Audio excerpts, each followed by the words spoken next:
James Carville, welcome back. Well, thank you. I love being on this, my favorite podcast to come on. Thank you very much. Thank you. I read this piece you wrote in the New York Times. I agree 100%. I want you to tell me first, why do you think economic populism is the only way to go? Well, I think it for a couple of reasons, and just I've been thinking about it and been building up for a time. The Scott Galloway lecture on generational theft really got me to thinking a lot deeper about it. And I'll be honest with you, Molly, I started hearing from the billionaire class saying, we got to do something. This is not work. I mean, people like this for effect were saying, James, you need to say something because the amount of wealth that is going to older people and savers and people that already have wealth is just overwhelming. And what have we done this year? We've straddled the young people with another $3.5 trillion in debt, and we straddled with a tax code that's even more unfair to them. And I was on Squawk Box this morning, Andrew Ross talking.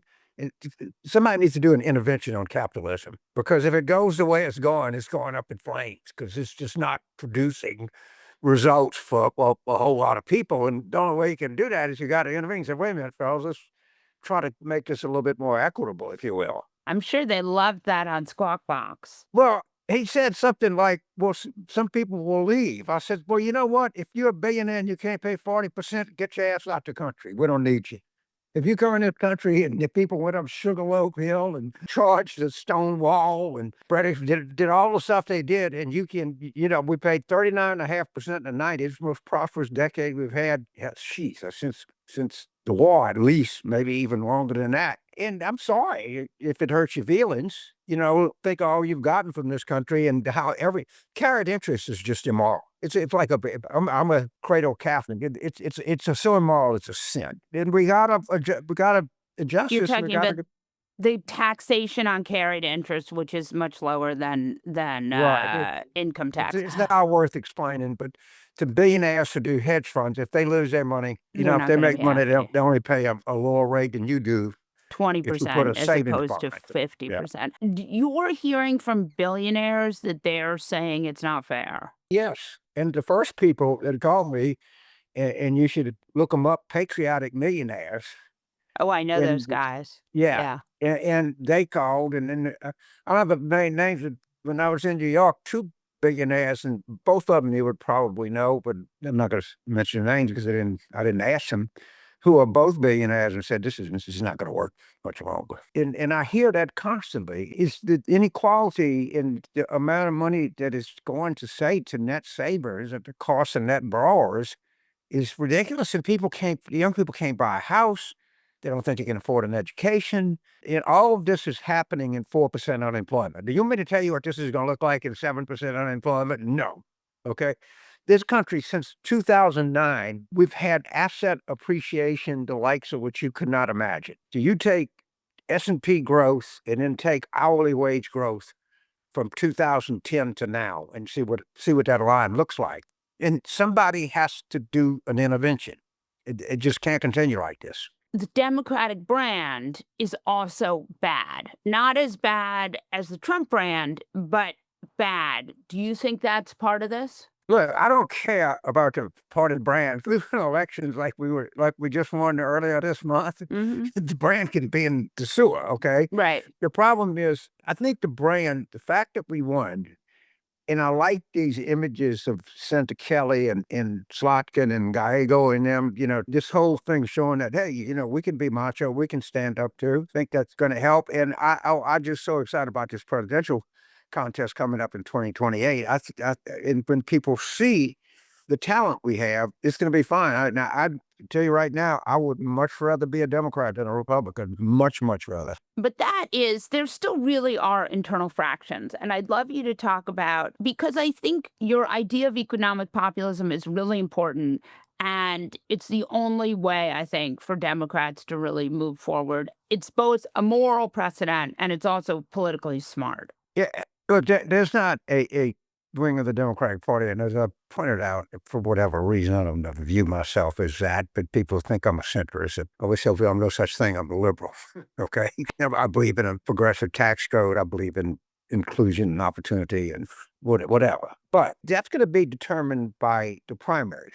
So whatever the wings are, I keep hearing it. I'm sure somebody from the more progressive wing is going to run. There's going to be some one of the can-do, pragmatic governors. There's going to be some. There's going to be a lot of different people, and the decision is going to be made by Democratic primary voters that vote in presidential primaries.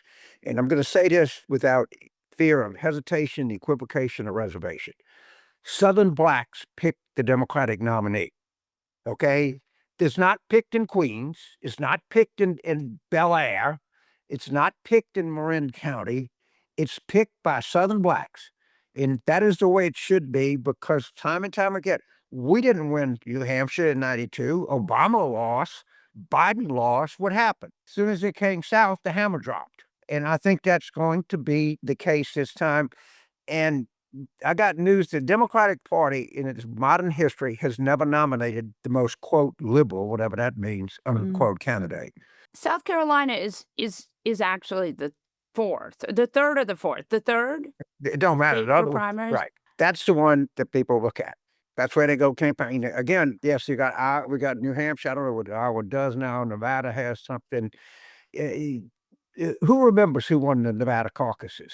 Nobody. No, Okay, yeah, everybody. No, look, I don't think it's going to change, because, and I think that Southern blacks deservedly deserve this exalted position because they've shown that they pretty judicious in the candidates they select, and they're a big part of the base of the Democratic Party, and this should be accorded disrespect. but a lot of Southern Black voters are really disenfranchised. So South Carolina, no, they're more franchised. But say Mississippi, Louisiana, I mean, do you see any efforts to get those voters to be able to be engaged in the voting Well, process? I think we're gonna make a prediction. All right, everybody sit down. I'm not at all impaired. I think Mississippi's gonna have a Democratic senator by the time the primaries of 2028 roll around. Name is Scott Collum. I think that is a chance. If you can go on predicted on one of these betting sites, you can get good odds. I would take Scott Collum to defeat Cindy Hyde Smith. Uh, and now that Tuberville is leaving the Senate, Cindy Hyde Reigns is, well, he's running for governor, so I guess he would stay in the Senate. He might, Doug Jones might beat him. Don't kid yourself. Really? Yeah. Tell me why. Well, Doug was a senator from Alabama. He was prosecuted. He prosecuted the people in Birmingham, murdered those children. Right. He's very Alabama. He's very personable. And Tuberville, how do I say this delicately? He's goofy. All right, he's goofy. He can't debate Doug Jones, and in that kind of culture, you gotta stand up for yourself. He doesn't have the IQ to remotely get on the same stage with Doug Jones, and he knows it, and I think Doug's gonna be able to make some hay out of it. He's also kind of dumb. Yes, he's Mhm. goofy. Yeah, Mhm. he's goofy. The thing about him is the most amusing human being on earth is a person who is really stupid and thinks they're smart. Yeah. That's what he is. That's why he's has unending entertainment. He doesn't know how stupid he is. There are opportunities right now because Democrats have these, even though the brand has some kind of problem. In the elections, they're just way overperforming. We have a special election in like 10 days in Nashville for a gerrymander that's a R plus 21, so it's unlikely. But what are you seeing other opportunities in the South? Well, you got to see how some of this redistricting stuff turns out. But I think Virginia will pick up 2 House seats. And North Carolina is almost certain going to flip to Democrat in the Senate. They've gerrymandered these things so terribly that you're kind of limited as to the number of seats you can get. But right now, Democrats are running fifth. I don't know, 15 points ahead of the expected performance, maybe 10 to 15, depending on the thing. But it's been pretty consistent. And if you look at the elections earlier this month, the 2 things that really impress you is the magnitude but equally important is the breadth. It didn't matter where you were. You in California, you in Mississippi, you were in Pennsylvania, wherever. It was just in Virginia, New Jersey. It was just, and it was breathtaking amounts. And you know this as well as I do because we talk to a lot of the same people. Everybody was panicked about Mikey Shell. Oh my God, she's not that good a candidate. Oh my God, the TV is not that good. Shitterelli, oh my God, Murphy's unpopular. Oh my God, it's really going to be close. Oh my God, I can see Spanberger winning by 10, but I think Cheryl could lose by a point or two. What happened? Conventional wisdom is still being blown sky high. And it was all about Trump. Yeah, but as someone who went there to cover Mikey and who wrote about it for the New York Times too, it was all about Trump, but it was also all about, I think people were worried that the electorate was a lot more sexist than we thought it was going to be. Because remember, we have run two Democratic women and they've both just gotten creamed by Trump. But first of all, I mean, Hillary not didn't, Hillary, but but she didn't get creamed. right. Look, and everybody assumed that the shifts away from the Democrats among Hispanics and younger voters was permanent, and it was no such thing. If you look at the results in Passaic County, I guess it is, or any other place, you can see it right It's flipped there. right Yeah, back. I think Yeah. there's a mayor's race in Miami coming up too sometimes. And then been a Democratic mayor in Miami in a long time, and I think we're going to have one this time. Miami, I don't know. It's so Florida's it sort of feels like Just it's wait just and see. tipped into the ocean of republicanism. I do think it is worth talking about the rage component of economic populism for just a minute.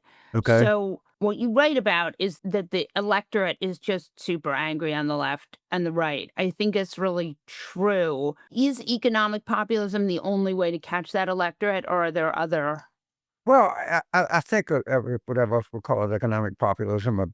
Okay, first of all, it has to be done. It's the moral thing to do. All right, Right. and if we don't do it, and we keep sliding toward greater inequality, very very bad things can happen to the country. The second thing, it's all popular. There's nothing more popular than taxing rich people and using the money to give young people opportunity. It's a 75% issue. I'm sorry. It just is. It's not only the moral thing to do, it's not only the right thing to do, it's the popular thing to do, and it's the politically smart thing to do. Everything that you want in a policy tells you that you have to have an aggressive economic program to give opportunity to people who are trying to make it. And if that cost comes from people that already have it made, then so be it. Somebody help them before they made it. I mean, I went to, but I was educated on the GI Bill. All right, I had guaranteed low interest rates, and we gotta, somebody. I had almost free college because you didn't have to pay any money to go to a state university back then. We gotta create opportunity for hungry young people right now that just don't see themselves being able to afford anything. So you think it's partially tax incentives, partially free college, partially Well, student yeah. loan Yeah. forgiveness? Yeah. I don't know. I mean, loan forgiveness is a little more of a sticky issue, but obviously, the more you can expand college, the more you can bring the cost out to help people, the better off that's going to be. And yes, the tax, yes, you can. Remember, we got 38, $39 trillion in debt. The tax code is a statement of the nation's priorities. And right now, the nation's priorities are we help people already have it made, and we kick the crap out of people who are trying to make it. And I think that's the long priority. How do you think, like, what we saw with Trump was these Democrats did a video about to the military veteran Democrats did this video, don't disobey the law. That was Okay. the video, right? Don't disobey the law. It Right. made Donald Trump completely crazy and started calling for them to be hanged. Is Right. this smart politics? It seems like it's elevated Mark Kelly and some of the other people in the video. I think my buddy, say our friend Ruben, who he went after him. He was not happy at he's not a happy camper. Look, I think that there are people, it is not an academic discussion that what, and I think they were probably talking to senior officers. They weren't talking to the last corporal. All right. Right. It's very likely that this guy, as he gets desperate, is going to give illegal orders. It is, yeah, and that's just not a theoretical thing I'm gonna have at a seminar at the Naval Academy or at West Point. That's a real possibility.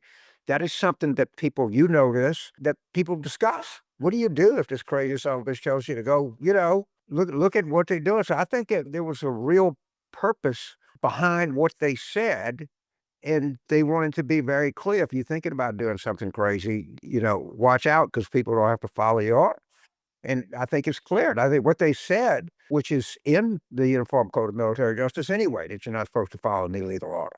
So anything drives him crazy, and the crazier he gets.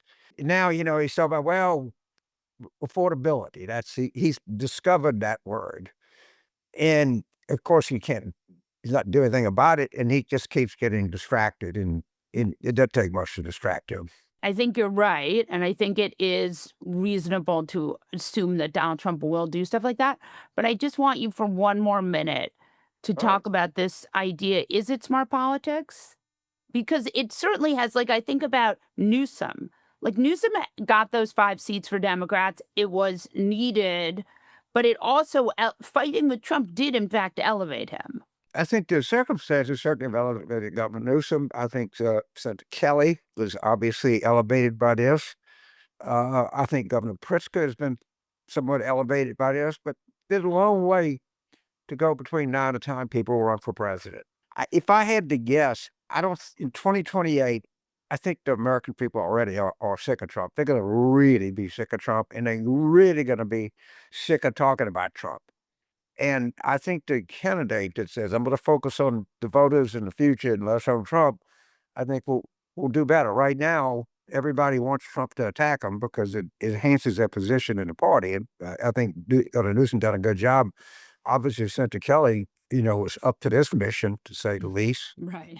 Same thing with Governor Pritzker. But I just think the Trump fatigue, I don't know what you call it, more than fatigue, Trump it's fatigue. revulsion. It's just going to get worse and worse. Yeah, I think that's right. And certainly leveling the West Wing. Well, they It, say they're gonna fire. I can't. He's supposed to fire a bunch of people according to what but some from couple his stuff. cabinet, his people or government His servants? No, his people. I mean, there was Yeah. a story that who knows out of it.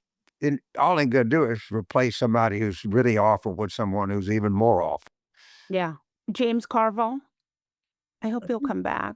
I will come back and remember the way is to be economically aggressive, to make this more, the way you make this society more prosperous is you make it more just and you create more opportunity.